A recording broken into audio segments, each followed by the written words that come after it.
Right. Hey, everyone. Hey, it's Mel. Thanks for joining me. Okay, so let's talk today about some things. Do you like my shirt? I found this yesterday and I'm like, oh, I like this. This is cute. So, let's talk about Lila Rose for a minute. Not specifically her, but she had a guest on one of her videos, um, not that long ago, pretty recent.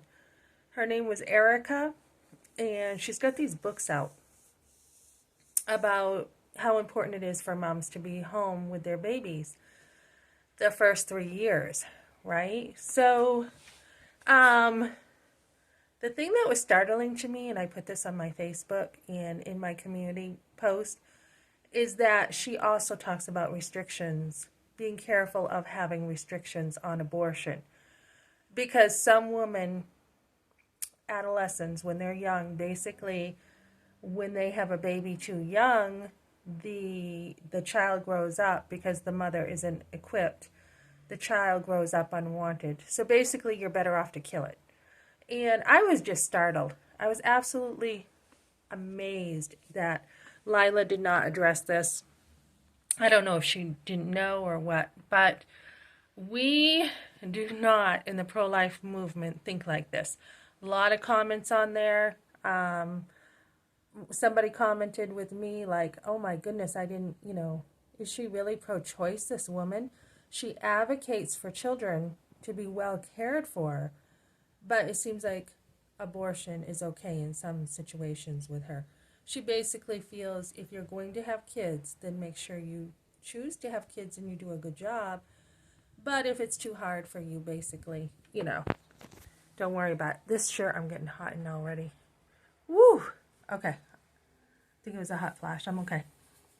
So, anyways, that's not the mindset we have, right? When girls are young, there's plenty of help out there, plenty of help to go get and get ready. It doesn't mean you're justified to kill your child. So even if you come from a home where you're unwanted, which a lot of women have experienced, not really being as cared for as they should have been, it doesn't mean that you don't deserve to live. All right? There's a lot of people who care about you. You can have a grandmother like I did who did care about me. She dotted on me. I was her favorite granddaughter for a long time, up until later when I became a Christian. And she was like, you're a Catholic because I'm a Catholic. And I'm like, no, I'm actually just a Christian. And she, I wasn't as favored as I was at one point. So, when, my grandmother saw a lot of changes in me and my mother, and, it was different for them. They're used to the bondage. They were used to, my grandmother was used to the burdens. Pray the rosary every day. Some people might not like this, but I'm going to be straight with it. There's nowhere in the Bible that tells you to pray the rosary. So why would you do that? Nowhere in the Bible does it tell you that you need a priest to go to God. It says that we pray in Jesus' name. Jesus is the direct priest, so to say. He is the one that we go to. So we don't idol worship. We don't worship Mary. Mary was human. She was a human person. She had sin just like all of us. We don't worship her. We don't do a lot of the things that the Catholic Church teaches. And when you uplift tradition on the same level as God, you've got a problem, right? Because your heart is worshiping tradition rather than God. So Christ makes it pretty simple. I mean, you don't, to believe in him, you don't even have to be in a church to believe in him. So, basically, in a nutshell, this lady's talking about how important it is for moms to be home. And, you could have a teacher that's like, oh, I wish you were my child. I wish you were my little girl. When we look at value of somebody, it is not based on somebody's lens. It's based on the lens of what God says, right? God says everyone's valuable. So if you had a grandmother who adored you, does that mean that you are valuable, that you're wanted? Well, yeah, But if your mother didn't value you, does it mean you should have been aborted? Of course not. What if your mother values you, but your father doesn't? What if your teacher does? What if later on you have people who value you, but maybe you didn't grow up in a place where you were valued? If you have attachment issues later, or you have issues later, you can always work them out. It doesn't mean you don't deserve to be born. So again, I was really astonished that Lila had someone like this on there, a pro-choice person. It's false doctrine. It's not right. Usually the Catholics are extremely strong in pro-life, which is a good thing. I've seen the Catholic woman be the most strongest when it comes to motherhood, for the most part. Let me see what else. So I'm probably going to address some of these things that she talks about, like should you stay home, shouldn't you stay home. It's not a black and white issue for some people. For me, it was pretty black and white because I had not had the child development under my belt growing up, so I felt it was really important for me to be home. But I mean, right after I had my firstborn son, I worked while my husband stayed home for a short time at night just because he was home. That was only like a couple weeks, and I missed my son, and my husband was like, yeah, wasn't working for him. So, for some women, though, they may have all that stuff under their belt, and they may feel like, okay, I'm just going to wear my baby, and I'm going to bring my baby to work with me, and I'm going to wear my baby everywhere. And I think, I think it is important for babies to have, their mother's attention a lot when they're little.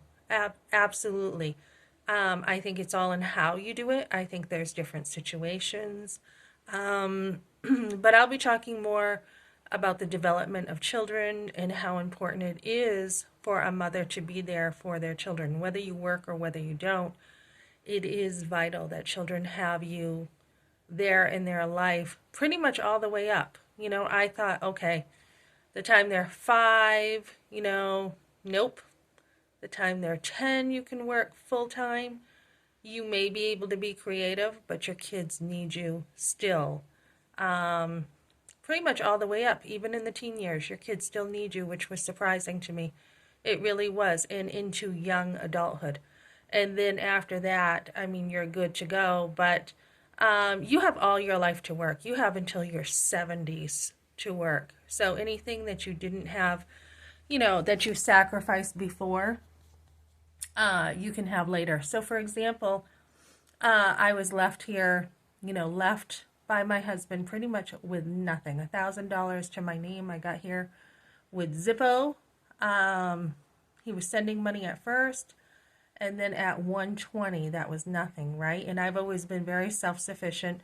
I'm actually the one that helped, him with his finances. But anyways, so we had very little, and now he's not sending anything, right? Because he doesn't want to. So I'm on my feet now, financially.